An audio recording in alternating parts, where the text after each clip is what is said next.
আমরা এখন গোঘাট থানার অন্তর্গত বদনগঞ্জ অঞ্চলের ফুলুই 1 নম্বর গ্রাম পঞ্চায়েতের অন্তর্গত আমরা রয়েছি। আমার সাথে আছেন হারুনাথ ভুঁইয়া। ইনি একজন আলু চাষি। এবার এই 1 বিঘাতে চারা কিনতে কত লাগলো? আমার এটা লেগেছে প্রায় 9,000 টাকার মতো বীজ কিনতে লেগেছে। বিঘা জমি আমার 20,000 টাকার মতো খরচা হয়েছে। এইটা আমি মোটামুটি 50-60,000 টাকা পাবো যদি সঠিকভাবে আলু চাষ করে 3 মাসের মধ্যে আলুটা ঠিকমতো বাজারে যায় এবং সঠিক দাম পায়, তাহলে যে লাভ্যাংশটা হয় সেটা কিন্তু 50-60,000 টাকার অধিক হতে পারে, কম তো নয়।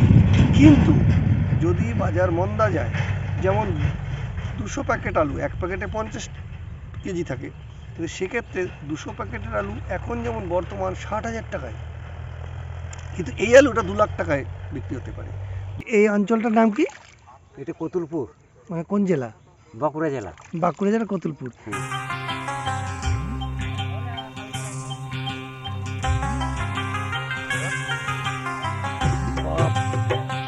এটা এই জায়গাটার নাম কতুলপুর, বাঁকুড়া জেলায় কতুলপুর বণিকপাড়া। এক কাঠায় 5টা আলু হবে। 5 বস্তা। 5 বস্তা।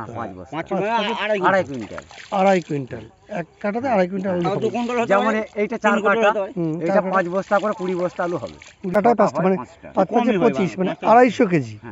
তাই মানে 30-35 টাকা খরচের পরে মানে 60-65,000 টাকার মতো লাভ উঠতে পারে যদি ভালো বাজার থাকে। বাজার থাকে। আর না হলে হয়তো 50,000 টাকা হবে, 20-25,000 টাকা লাভ থাকবে। আপনার নাম বলুন। আমার নাম নবনী ভুঁই। নবনী ভুঁই, বাঁকুড়া জেলা। হ্যাঁ, বাঁকুড়া। 90 দিন। 90 দিন হবে। 90 দিন পুরো আলু হয়ে যাবে। হ্যাঁ, আলু হয়ে যাবে। আর এক কাঠা জমিতে কত কিলো আলু হয়? 1 কাঠায় ধরুন না 5 থেকে 6 বস্তা। 6 বস্তা, মানে 300 কিলো। 1 কাঠা জমিতে 300 কিলো আলু হয়। 300 কিলো আলু। এখন যদি 1 লাখ কি 1.5 লাখ টাকা দাম হয়। কি নাম বলেন? নবকুমার খাঁ। বাঁকুড়া। আচ্ছা, মোটামুটি 35,000 টাকা। আর যখন উঠে যায় সব আলু তখন কত টাকা আবার বিক্রি হয়? না, আবার দামের উপরে নির্ভর।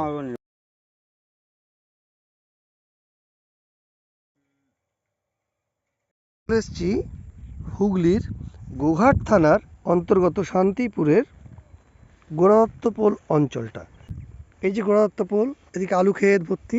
এই পোল হচ্ছে গোড়াদত্তপোল। এই চাষের জমিতে যখন জল ভরে যায় তখন এখান থেকে পোল থেকে পাস হয়ে যায়। তুই কোথায় আছিস এখন? আমি গোড়াদত্তর পোলে আছি, শ্যামবাজার বাজারের সামনে। কোন বাজারের সামনে? শ্যামবাজারের সামনে, মুগিলদরা বাজারের সামনে। আচ্ছা, এটা কোন জেলা? মানে 1 কাঠা জমিতে 6 বস্তা আলু হবে। 6 বস্তা, মানে 50 কিলো করে বস্তা। 50 কিলো করে বস্তা। আচ্ছা, আর 1 বিঘা জমিতে হচ্ছে 120 খানা হবে। 120 বস্তা। আচ্ছা, তোমরা কি তোমাদের নিজেদের মাটি চাষ করছো নাকি? হ্যাঁ, আমরা নিজেদের আলু নিজেদের। আলুগুলো রাখবে কোথায়? এবারে যারা দেনাদনি করে লাগিয়েছে তারা হয়তো বেচাকেনা করবে। আর আমি হয়তো গতর খাটিয়ে যেটুকু করেছি, আমি 1 বিঘা আলু চাষ করেছি, আমি নিজে মেহনত করে করেছি, পয়সা জমিয়ে করেছি। মানে আমরা তো জানি না কিছু।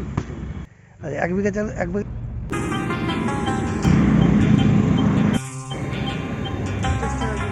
এটি বিস্তীর্ণ শাকালু বাগান। সারা মাঠে শাকালু আমরা দেখছি, সারা মাঠে পড়ে রয়েছে শাকালু গাছ। এগুলি শাকালু গাছ। বাঁকুড়া জেলার নপুকুর, আমাদের কতুলপুর থানা। ও, বাঁকুড়া জেলার কতুলপুর থানার নপুকুর গ্রাম। এই যে এগুলো হচ্ছে শাকালু। এগুলো সব শাকালু। শাকালু, ওর পাশে গুড়ালু। আমার এই নপুকুরেই বাড়ি। বাহ, তোমার নাম কি? চন্দনা চট্টোপাধ্যায়। এগুলো সব শাকালু। হ্যাঁ, ভাবা যায়। আছে, কোথায় আছে? সদ্য জমি থেকে, এই জমি থেকে উঠলো শাকালু। জমি থেকে উঠে এই শাকালু এখনো দেখা যাচ্ছে, শাকালু পড়ে আছে। এই যে মাঠের মধ্যে পড়ে আছে শাকালু, দেখাই যাচ্ছে। দিয়ে দিয়েছে।